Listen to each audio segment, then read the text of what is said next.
Los colegios de Isla de Pascua de Rapa Nui serán los primeros del país en retomar las clases presenciales. Los ministerios de Salud y de Educación afirmaron que las condiciones sanitarias en Rapa Nui son las óptimas para el regreso de los estudiantes. Sin embargo, aquí en el territorio continental aún vamos a tener que esperar cuándo los escolares podrán retomar sus actividades con normalidad. Queremos conversar de esto con Mario Aguilar, presidente del Colegio de Profesores. ¿Cómo estás, Mario? Muchísimas gracias por este contacto. Muy buen día. Buen día, Carla. Gusto saludarle.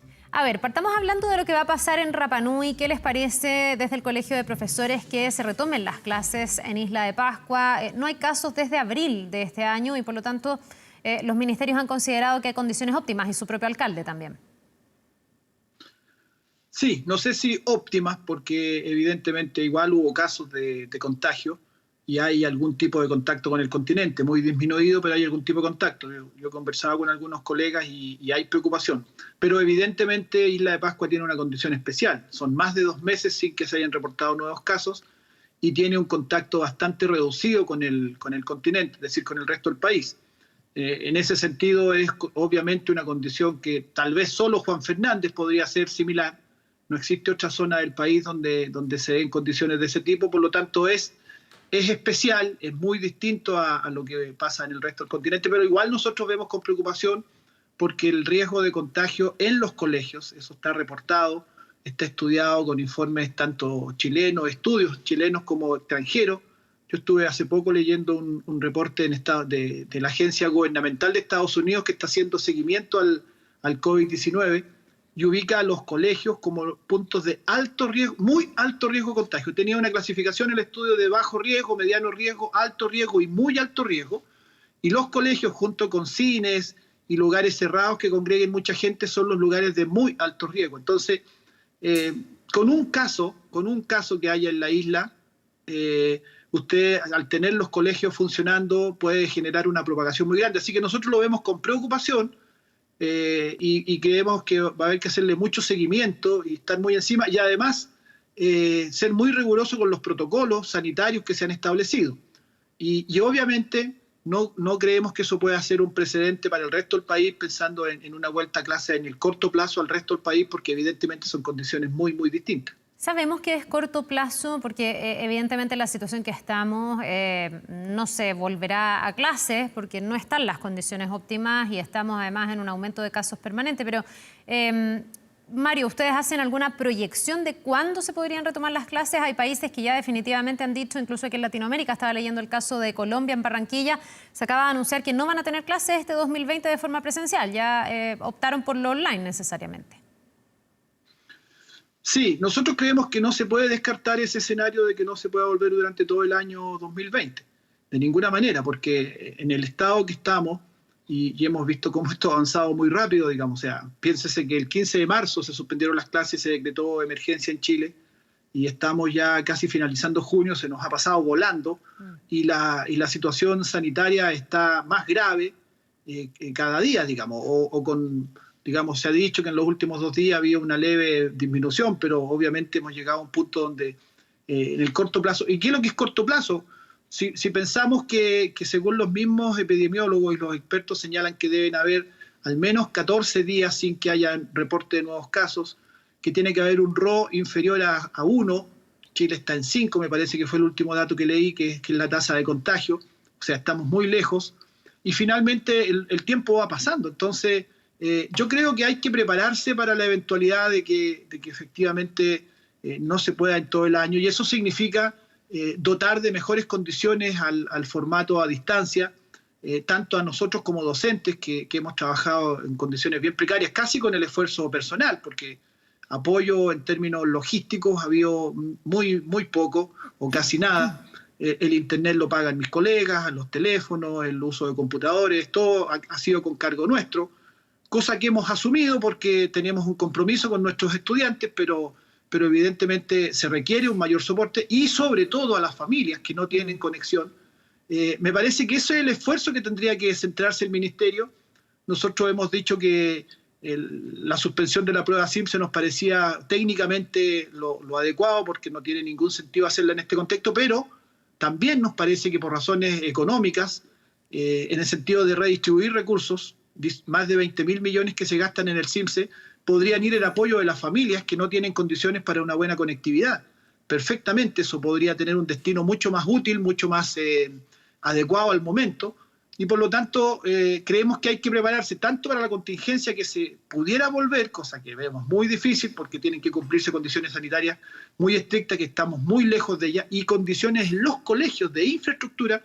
Yo estuve ayer en reunión con el Ministerio de Educación, con el ministro y con alcaldes, los presidentes de las distintas asociaciones de municipalidades, y yo ponía el punto, digamos, qué trabajo se está haciendo para preparar a los colegios. Hay que hacer preparación en infraestructura, en baños, en salas de clase. Hay muchos colegios que no tienen suficiente cantidad de salas para generar lo que ha dicho el propio Consejo Asesor, que no más de 20 alumnos por sala, 2 metros entre un estudiante y otro. En fin, hay condiciones que efectivamente en el corto plazo, y corto plazo es a lo menos todo el invierno, después viene septiembre, tendría que verse cómo está la pandemia.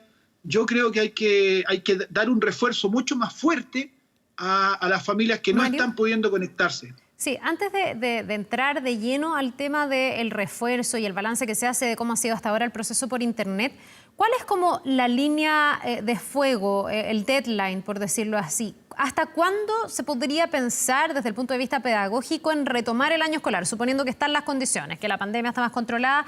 ¿Hasta cuándo podemos estar en un escenario de retomar y cuándo ya definitivamente los tiempos no dan para poder retomar las clases?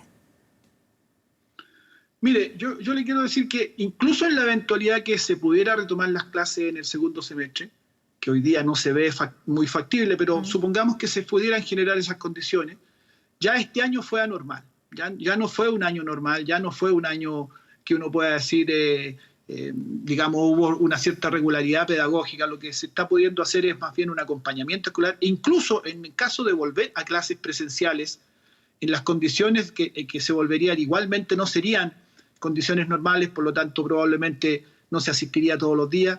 Incluso en ese evento el año no va a ser normal. Por lo tanto, yo creo que lo que hay que ir pensando desde el punto de vista del proceso de los estudiantes es ir generando desde ya una articulación con el año 2021, es decir, una suerte de 2 años en uno. Va a tener que ser finalmente el formato adecuado. Le pongo el ejemplo, si un alumno está hoy día en 7º básico, el próximo año le va a tocar 8º, pero ese 8º en realidad va a ser una mezcla entre 7º y 8º. Eso es lo que va a ser en realidad y en términos prácticos. Va a haber que hacer una adecuación curricular, una nuclearización de contenido. Hemos pedido nosotros que un término un poco técnico, pero que en el fondo significa no solo comprimir contenido, sino que producir una integración entre asignaturas y una priorización de contenidos que tienen transversalidad, es decir, que pueden ser tocados desde varias áreas y que por lo tanto pueden generar aprendizajes mucho más efectivos y nuclearizados, por decir el término técnico que se usa. Ese es lo que va a haber que hacer en la práctica, y para lo cual ya creo yo el Ministerio de Educación deberá estarse preparando. Los únicos que van a quedar un poco complicados con este formato evidentemente son los cuartos medios, que no van a tener la posibilidad el próximo año de hacer esa articulación entre un año y otro, pero también por lo mismo me parece que las instituciones de educación superior debieran ir preparando suertes de propedéuticos, suertes de bachilleratos generales que produzcan una nivelación. Yo se lo digo con mucha cercanía porque tengo un hijo en cuarto medio este año, y evidentemente está teniendo un año, como todos, digamos, totalmente anormal. Claro. Y si el próximo año pretende ir a la universidad, que está en sus planes, obviamente va a tener ahí una suerte de vacío que yo creo que las instituciones de educación superior desde ya tienen que ir asumiendo. Nosotros esto lo queremos conversar con el Consejo Rectores, porque nos parece que en esto hay que tener anticipación. Y nos parece que eso es lo que habría que hacer en ese caso. Sí, ahora, no solo en el caso de los cuartos medios, tal vez ese es el caso más extremo, porque no pueden tener otro año de recuperación, pero también me pregunto qué ha pasado en todos los niveles, si se ha podido, Mario, evaluar si es que los niños están aprendiendo o no, o en realidad lo que se está evaluando es el apoyo que los papás les están pudiendo dar, sobre todo a los más chiquititos, que no se pueden autogestionar y que al final terminan trabajando con los papás y los papás tratando de improvisar como profesores. Eso no va a contar, eso sí debería contar. ¿Es un año perdido, crees tú, si es que no se retoman las clases presenciales, o de todas maneras han aprendido los niños este año? Es que mire, yo creo que hay que sacarse de la cabeza la obsesión por el cumplimiento de contenidos y de las formalidades del plan de estudio, porque no es un año normal, no lo es. Y seguramente muchas cosas, muchos aprendizajes de los contenidos del currículum no van a ser, comillas, aprendidos, pero a su vez, como humanidad, como familias, como seres humanos, como personas, estamos aprendiendo muchas cosas también. O sea, hay, en ese sentido, aquí sí que cabe un concepto que se usa mucho, pero que a veces es medio teórico, que es la adecuación curricular. La adecuación curricular consiste en que uno tiene que adaptarse a las circunstancias en que está. Nosotros tenemos un sistema escolar tan rígido que la adecuación curricular es mínima. O sea, usted está siempre presionado por los contenidos, cualquiera sea lo que está pasando. Hay un terremoto en el país y usted tiene que seguir tratando la Edad Media, por ejemplo, si eso está en los contenidos establecidos. Pero hoy día más que nunca, en un contexto de tanta alteración como la que tenemos, donde hemos tenido que adecuar nuestra vida completa, la pandemia tiene que convertirse en el contexto en que estamos educando. Y por lo tanto, la obsesión por los contenidos, insisto, creo que queda fuera de lugar. Creo que el apoyo emocional, que también es educar, a veces se habla como de la contención emocional y el apoyo emocional como si fuera una cosa menor. No, es muy importante en la formación de una persona eso. Esto a lo mejor nos va a quedar, o sea, no a lo mejor, nos va a quedar grabado en la piel, ¿no es cierto? Este año que estamos viviendo y tal vez el 2021, nos van a quedar grabados en la piel como un año en que cambió nuestras vidas, en que cambió la humanidad, a lo mejor en que vivimos en un contexto totalmente casi de película. Nosotros estamos viviendo como una película, ¿no es cierto? Entonces, saquémonos la obsesión por los contenidos y por los cumplimientos de normas y calendario escolar y centrémonos en lo importante. Este apoyo emocional que estamos dando a las familias y a nuestros estudiantes yo creo que es extremadamente importante. Y a lo mejor va a ser más importante que no sé, los pronombres que había que aprenderse según el calendario de contenido de la asignatura de lenguaje. A lo mejor va a ser mucho más importante a la larga este apoyo emocional y este trabajo de acompañamiento a la familia. Lo preocupante son aquellos estudiantes que no se pueden conectar ni siquiera a eso. Eso sí que a nosotros nos tiene muy preocupados. Yo he hablado con colegas que de 35 alumnos del curso, 15 se conectan con cierta regularidad, y hay 20 que no lo están haciendo, por distintas razones, fundamentalmente porque las familias están abocadas a la emergencia más básica, que es comer o satisfacer sus necesidades más básicas.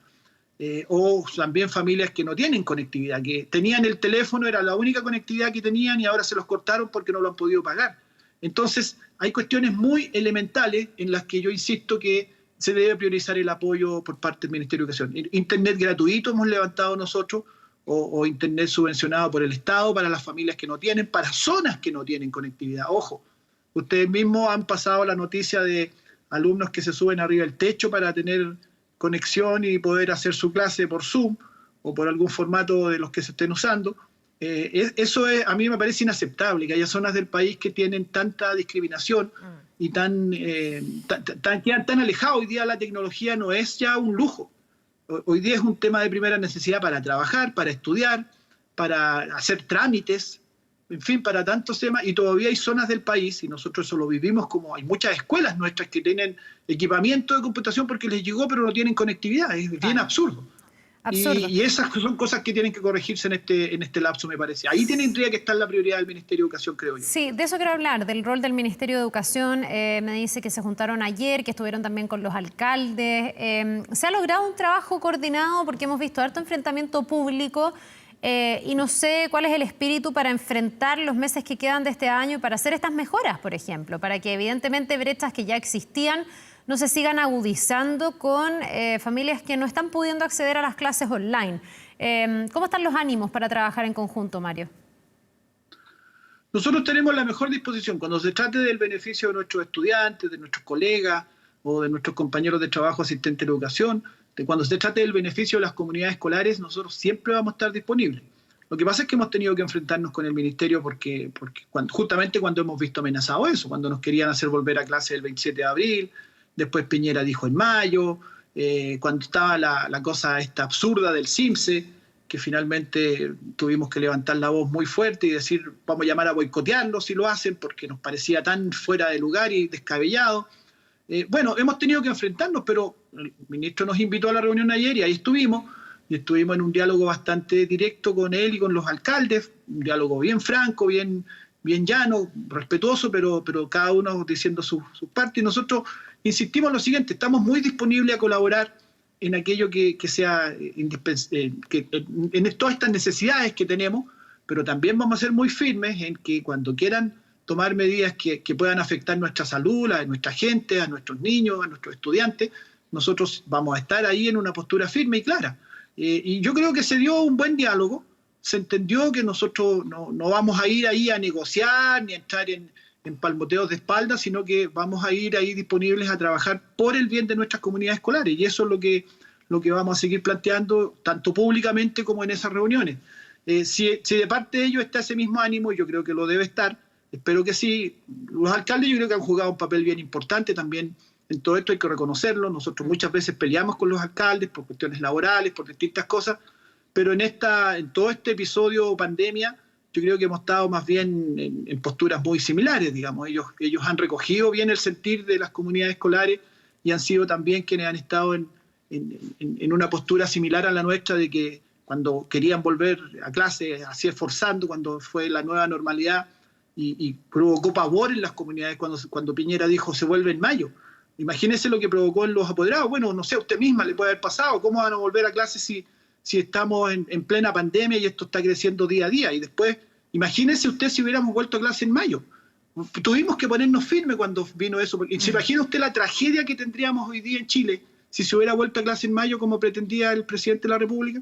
Entonces hemos tenido que estar firmes muchas veces, pero si lo que hay por parte del gobierno y del ministerio, y lo hemos visto en los alcaldes, disposición a escuchar y efectivamente atender a lo que demandan las comunidades escolares, nosotros vamos a estar disponibles a dialogar, por supuesto. Bien, pues vamos a ver los frutos que rinda ese diálogo, pero obviamente el pie forzado, cuando esta pandemia permita el retorno a clases, si es que este año se logra, y vamos a estar monitoreando, por supuesto, lo que pase en Rapa Nui.